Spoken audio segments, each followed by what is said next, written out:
Welcome to साकुस blog YouTube channel आणि सगळ्यांचं खूप खूप स्वागत आहे आपल्या साकुस ब्लॉग यूट्यूब चॅनलमध्ये। आणि मित्रांनो सो आजचा माझा स्पेशल ब्लॉग आहे। तर मित्रांनो आज आहे आमच्या मामींचा वाढदिवस आणि आम्ही आमच्या मामींचा वाढदिवस खूप मस्त सेलिब्रेशन करणार आहोत। तर त्यासाठी डेकोरेशनसाठी म्हणजे आम्ही घरच्या घरी सेलिब्रेशन करणार आहोत, घरच्या घरी डेकोरेशन वगैरे करून सेलिब्रेशन करणार आहोत। तर त्या डेकोरेशनसाठी आम्हाला लागणार साहित्य आणि ते साहित्य घेण्यासाठी आम्ही जातो राशीनला। तर मित्रांनो मी माझी लहान सिस्टर आणि माझा इथले एक दाजी आम्ही तिघं मिळून जातो राशीनला। तर मित्रांनो तुम्ही हा ब्लॉग म्हणजे नक्की कंटिन्यू करा, शेवटपर्यंत एंडपर्यंत बघा, कारण खूप मजा येणार आहे। रात्रीच्याला सगळे येणार बर्थडे सेलिब्रेशनसाठी, सगळे एकदम फॅमिली एका जागेवरती गोळा होणार आहे। त्यामुळे तुम्ही व्हिडिओ लास्टपर्यंत नक्की कंटिन्यू करा। आणि मित्रांनो जर कोणी आपल्या चॅनल नवीन असेल तर चॅनल सबस्क्राईब करा, व्हिडिओ लाईक करा, शेअर करा। आणि सो गाईस चलो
तर फ्रेंड्स आमचं पूर्ण काय काय लागणारं साहित्य वगैरे घेऊन झालेलं आहे। आता आम्ही निघालेलो घरी आणि घरी पोहोचलेत आम्हाला आता पूर्ण खूप उशीर पण झालेला, राशीनवरून यायला लेट झालेला।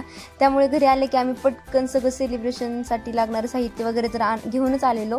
नंतर आम्ही डेकोरेशनची तयारी करण्यासाठी सुरुवात केलेली। हे बघू शकता इकडं ओवीचे तर फुगं फुगवून शायनिंग चाललेली विणकामाची। इकडं हा शिव पण फुगत होता फुगा, सगळ्यांनाच मी फुगे फुगवायला बसवलेले। हे बघू शकता तुम्ही, आम्ही सगळेच फुगे फुगवायला बसलेलो आणि आम्ही फायनली सगळे म्हणजे आमच्याकडं फुगे फुगवायची मिशनच नव्हती। आम्हाला वाटलं आहे घरी म्हणून आम्ही राशीनवरून घेऊन नाही आलो आणि घरी आलो पाहतोय तर नव्हती मिशन। त्यामुळे काय आम्ही तोंडाने सुरुवात केली फुगं फुगवायला। हे बघू शकता तुम्ही, आम्ही एवढे फास्टमध्ये सगळे फुगे फुगवले की आम्हाला मिशनची गरजच पडली नाही फुगे फुगवायची। त्यामुळे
त्यानंतर आमच्या निम्म्यापेक्षा जास्त तरी फुगे फुगून झालेले होते. बघू शकता आम्ही एका साईडला ठेवलेले सगळे.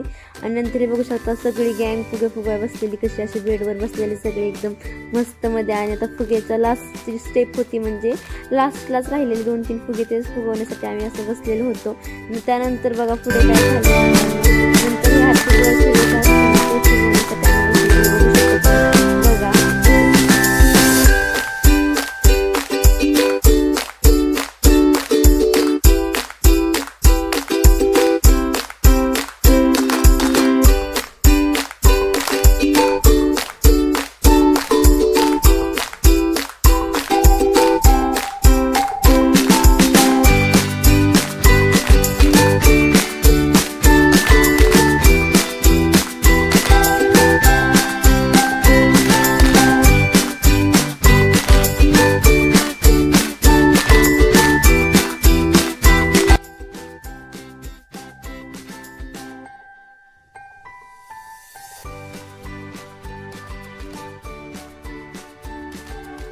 त्यानंतर आमचा हॅपी बर्थडे पण पूर्ण बलून्स फुगून झालेले होते फ्रेंड्स. त्यानंतर आम्ही त्या रूममध्ये सगळं डेकोरेशनचं साहित्य म्हणजे सेलिब्रेशनचं सगळं हे केलेलं होतं, त्यामुळे आम्ही सगळं बेडरूममध्येच केलेलं. नंतर आम्ही हॉलमध्ये आणून टाकत होते. हे बघू शकता तुम्ही एक एक करून सगळी पूर्ण गँग सगळी एकदम सगळे म्हणजे नाही का मदत करत होते मला आणि संकेतला. म्हणजे सगळं मी संकेतनेच केलेलं, हे बाकीचे फक्त लुटूपुटू करत होते आजूबाजूला, फक्त त्यांची शायनिंगच बघून घ्यायची असते. फायनली फ्रेंड्स सगळे बलून्स आम्ही त्या रूममध्ये आणून टाकले. आता वेळ आलेली होती डेकोरेशनची. आणि आणि इथं मध्ये बघा ह्या भैयाचा आमच्या डान्स करायचं वेगळंच काहीतरी चालू झालेलं. आणि त्यानंतर डेकोरेशनची आता वेळ होती. त्यानंतर आता बघू शकता तुम्ही आता आम्ही करत होतो डेकोरेशन. आणि डेकोरेशन कसं करायचं हे काही समजत नव्हतं, तरी पण आम्ही कुठं करायचं हे प्लॅनिंग करत होतो. त्यानंतर आमचं फायनली ठरलं की ते करूया. त्यानंतर आम्ही तिथेच त्याच भिंतीवरती डेकोरेशन करायचं ठरवलं. त्यामुळे त्यानंतर आम्ही डेकोरेशन करायला सुरुवात केली. बघा फ्रेंड्स कसं संकेत मीच करत होतो सगळे. बाकीचे बघा कसे आजूबाजूला नुसते लुटूपुटू करत आहेत. आणि सगळं बोलून सोप्यावरती टाकलेली आणि काही समजत पण नव्हतं. नंतर आम्ही ना काय केलं, इथं हॅपी एवढं त्या साईडमध्ये बसते की बोलण्यासाठी आम्ही अगोदर फक्त हॅपी नाही असं जोडून घेतलं. आणि ठीक आहे ते बसत होतं तिथे हॅपी बर्थडे दोन्ही पण राईट सिलेक्ट होत होतं त्या जागेवरती, त्यामुळे काही विषय नाही. त्यामुळे नंतर आम्ही डबल चिकट टेप घेऊन ते चिटकवण्याची सुरुवात केली. आता बघा पुढे आम्ही कसं चिटकवलं ते.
आणि फ्रेंड्स, हा होता आमचा डेकोरेशनचा फायनली लुक. तुम्ही बघू शकता कसा झालाय आणि कमेंट करून नक्की सांगा की कसं डेकोरेशन झालंय. म्हणजे आम्ही सिंपल साध्याच पद्धतीने केलं, खूप आणि त्यानंतर आम्ही केली बर्थडे सेलिब्रेशनला सुरुवात. हे बघू शकता तुम्ही, इकडे मस्त ओवण्यासाठी ताट तयार केलेलं होतं आणि समोर मामी त्यांचा बर्थडे होता त्यामुळे त्या खुर्चीवरती बसलेला आणि त्या 2 मुली पण त्यांच्यापाशीच होत्या त्यांच्या. आणि बघू शकता फायनली सगळे एका जागेवरती गोळा झालेले होते आणि नंतर आम्ही सुरुवात केली बर्थडे सेलिब्रेशनला. तर फ्रेंड्स, कसा झाला बर्थडे सेलिब्रेशन तुम्ही बघा पुढे आणि कसा केला आम्ही बर्थडे सेलिब्रेशन आमच्या मामीचा. व्हिडिओ कंटिन्यू करा आणि बघत राहा.